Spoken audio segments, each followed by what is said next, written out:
वंश परंपरा में जन्मे मध्यकालीन इतिहास के उस सोरे शिखर एकलिंगनाथ दीवान महाराणा सांगा का देश के सबसे बड़ी पंचायत में अपमान हो जाता है और इसके प्रत्युत्तर में केवल खाना पूर्ति होती है। तब यह सोचने का विषय है कि भारत को राणा सांगा के बारे में बताने में हमसे कहां चूक हुई। शायद हम यह बताने में चूक गए कि जिस इब्राहिम लोदी को राणा सांगा ने खतौली और धौलपुर 2 युद्धों में पराजित कर उसके प्रभुत्व को नष्ट किया, कम से कम उस इब्राहिम लोदी के लिए तो राणा सांगा बाबर को निमंत्रण नहीं दे सकते।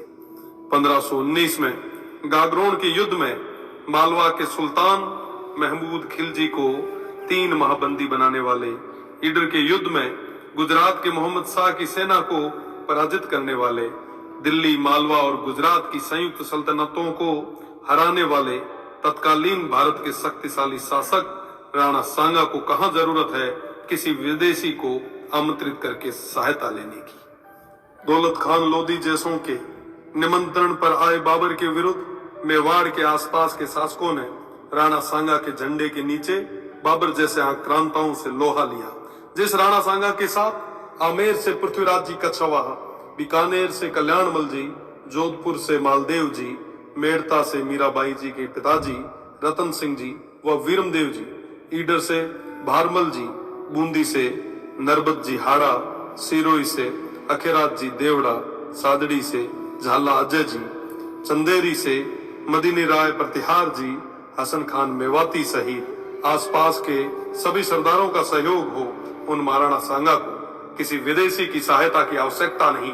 इस संयुक्त मोर्चे के बल पर राणा सांगा तत्कालीन भारत के सबसे शक्तिशाली शासक बने। फलस्वरूप स्वयं बाबर ने राणा सांगा को अपना सबसे बड़ा शत्रु बताया। राणा सांगा ने इस संयुक्त मोर्चे के बल पर बाबर को बयाना के युद्ध में पराजित किया और बाबर की सेना को भागना पड़ा। इसी भागती सेना के मुगल जनरल मंसूर बरसाल लिखते हैं कि राजपूत मृत्यु के देवता हैं और वो हमारी तरह युद्ध से मैदान से भागते नहीं हैं। खानवा के युद्ध में बाबर के हरावल दस्ते को बुरी तरह नष्ट किया गया। इस युद्ध में क्षत्रिय तलवारों का पहली बार तोपों से सामना हुआ।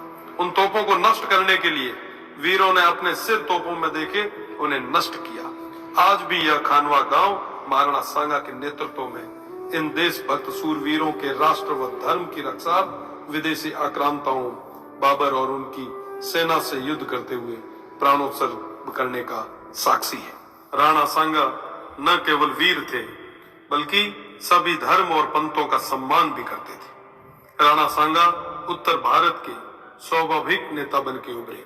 80 गांवों के बाद में भी अडिग ऐसे महान इतिहास पुरुष के बारे में देश को कम जानकारी होना या उनके अपमान पर बिना कुछ विशेष प्रयास किए केवल खाना पूर्ति करना बेहद दुखद है। भारत तो छोड़िए, ऐसे महानायक की प्रतिमाएं आपको राजस्थान में भी न के बराबर मिली।